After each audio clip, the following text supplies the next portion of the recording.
한글 단어 조성 원리를 통한 한글 문해력 강좌 한자 공부의 강도 134번째 시간 시작하도록 하겠습니다. 오늘도 우리는 6획에 해당하는 부수 하나를 체크하고 넘어갈 건데요. 실이라는 의미의 사부를 보겠습니다. 사부에 해당하는 대표적인 한자로는 자기 자신, 실이라는 의미의 사, 어떤 계통이라는 의미의 계, 변하다라는 의미의 변, 긴급하다라는 의미의 긴, 모두라는 의미의 총, 이런 한자들이 되겠고요. 오늘 이제 첫 번째 한자로는 실이라는 의미의 사자, 자기 자신을 부수로 쓰는 사자를 보도록 하겠습니다. 사자는 자기 부수 두 개를 나란히 늘어놓음으로써 사자라고 하는 글자가 된다라고 보실 수 있겠습니다. 하나, 둘, 셋, 넷, 다섯, 여섯. 6개짜리가 두 개가 나란히 놓이면서 12획에 해당하는 한자가 되겠습니다. 실이라는 의미의 이 사자가 되겠는데요. 인쇄할 때는 이 부분이 하나, 둘 이렇게 두 획이 되죠. 그러나 손으로 쓸 때는 한 획으로 쓴다라는 거 한 번 더 체크하고 넘어가도록 하겠습니다. 원사라고 하는 것은 직물을 만드는 원료가 되는 실을 얘기합니다. 우선 이제 순서를 보면 요게 이제 원래 그 동물이나 식물에서 이제 건져낸 것을 우리가 섬유라고 하죠. 이 섬유에서 실이 이렇게 나오고요. 실을 세로 가로 이렇게 둬서 직물이 되는 이 천이라고 그러죠. 직물이 되는 이런 순서를 거치는데 이게 이제 원사가 되는 거죠. 면사라고 하는 것은 면으로 만들어진, 그러니까 요게 면인 거죠. 면으로 만들어진 실, 즉 면은 뭐예요? 목화라는 거죠. 목화에서 뽑아낸 실이다, 이렇게 얘기할 수 있겠고요. 금사라고 하는 것은 우리가 얘기하는 그 금반지 할 때 그 금입니다. 그 금을 실로 만든 거예요. 견사라고 하는 것은 비단실을 얘기하는 거고요. 철사는 이 금사와는 달리 철사는 실이 아니고 와이어이죠. 실처럼 가늘게 만든 쇠로 와이어라고 해서 철사라는 말을 쓴다. 나사라고 하는 것은 이런 식으로 나선형으로 된 실 모양의 못을 얘기하는 거죠. 균사라고 하는 것은 그 미생물 중에서 그 버섯류에 해당하는 균류 또는 버섯류에 해당하는 성체가 실처럼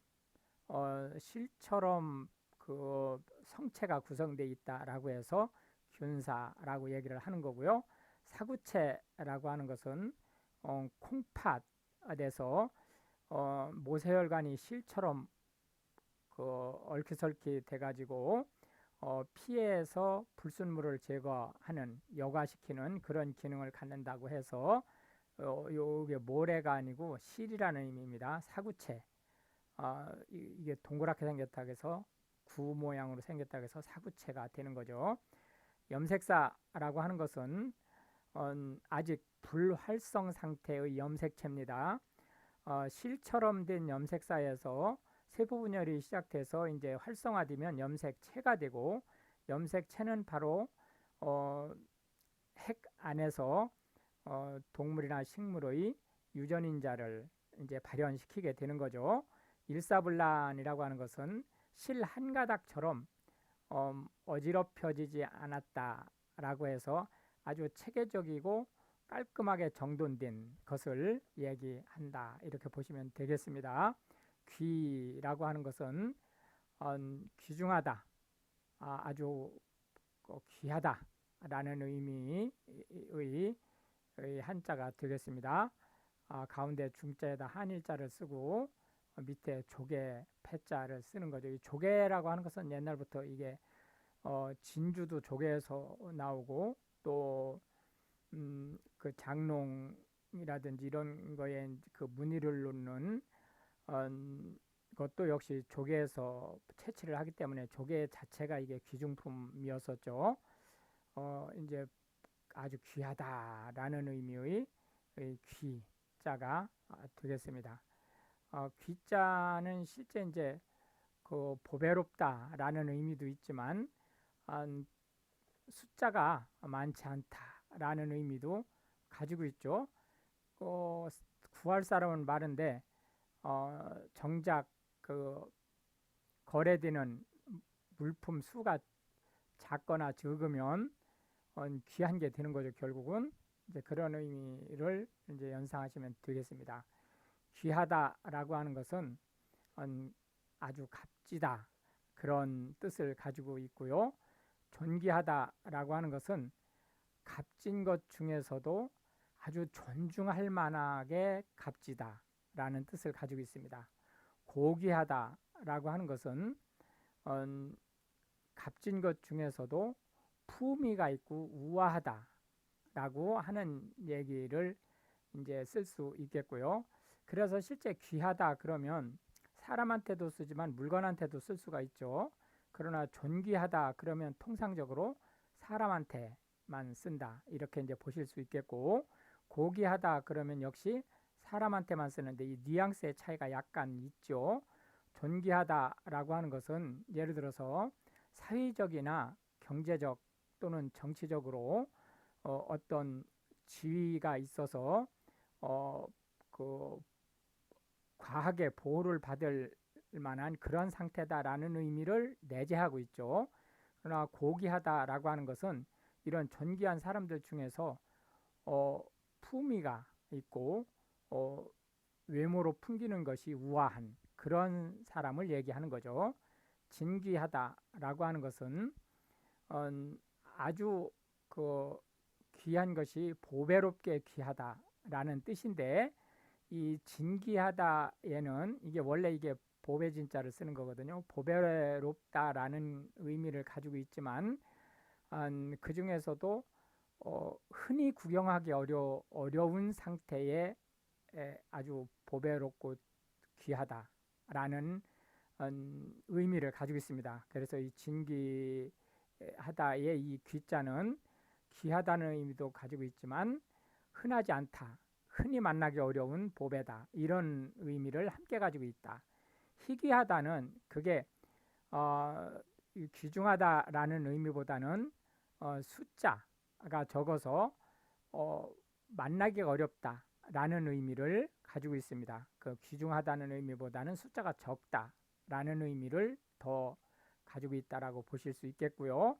귀중품이라고 하는 것은 동산 중에서 값이 나가는 것들, 그래서 예를 들어서 보석류라든지 금붙이라든지 이런 것들을 귀중품이라고 얘기를 할 수 있겠습니다. 실제 이제 현대사회에서는 귀중품 안에 이제 현금도 들어갈 수 있고요.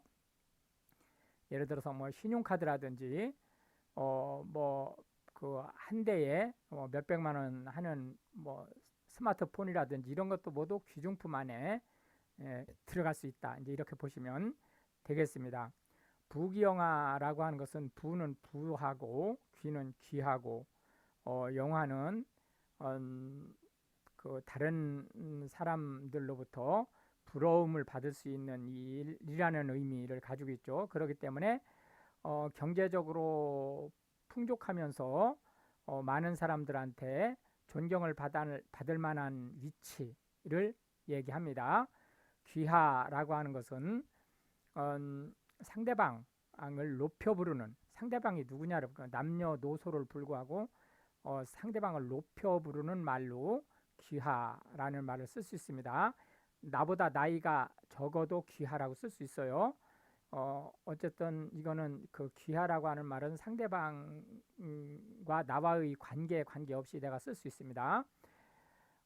그리고 또 한 가지 이제 편지라든지 어떤 그 물건을 전달할 때 받는 사람이 개인일 경우 그 개인 이름 뒤에 귀하라고 쓸 수 있습니다. 그런데 반해서 이제 이 귀중이라고 하는 것은 받는 사람이 개인이 아니고 법인, 단체, 기관의 장일 때 귀중이라는 말을 쓴다 이렇게 보시면 되겠고요. 귀족이라고 하는 것은 정치적 또는 사회적으로 권력이나 권세를 가지고 있는 집안 또는 그 계층을 얘기한다 이렇게 보실 수 있겠습니다. 오늘의 이제 마지막 한자 세 번째 한자로는 바쁘다라는 의미의 망자가 되겠는데요. 이렇게 언뜻 볼 때는 작을 수 같지만 이게 마음심입니다. 마음심에다가 망하다라는 의미의 망자를 합쳐서 바쁘다라는 의미의 망자가 되겠는데요.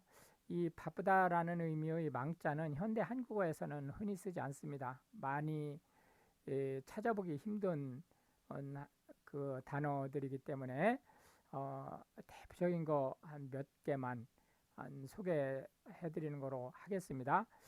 실제 이 망이라는 그 단어가 그 바쁠 망자를 쓰는 단어들이 숫자로는 많이 있습니다. 그런데 현대 한국어에서 쓰질 않기 때문에 그 통상 쓰지 않는 단어들은 모두 삭제하고 흔히 쓰는 단어 세 개만 말씀드리도록 하겠습니다. 황망하다라고 하는 것은 마음이 조급해서 어쩔 줄 모르다, 정신이 없다 그런 뜻입니다. 공사다망이라고 하는 것은 이게 공사가 컨스트럭트 하는 그런 일이 아니고 공적인 일, 즉 업무, 자기가 일이라는 뜻이죠. 자기가 하는 일. 요 사는 완전히 사적인 개인적인 일. 그러니까 그 공적인 일로나 사적인 일로 다망하다, 아주 바쁘다. 그래서 정신없이 바쁘다 그런 뜻입니다. 망중한이라고 하는 것은 바쁜 가운데, 중이 가운데란 뜻이죠. 바쁜 중에도 여유를 갖는다, 한가롭다라는 뜻이니까요. 여유, 마음의 여유를 갖는다 그런 뜻으로 사람이 침착한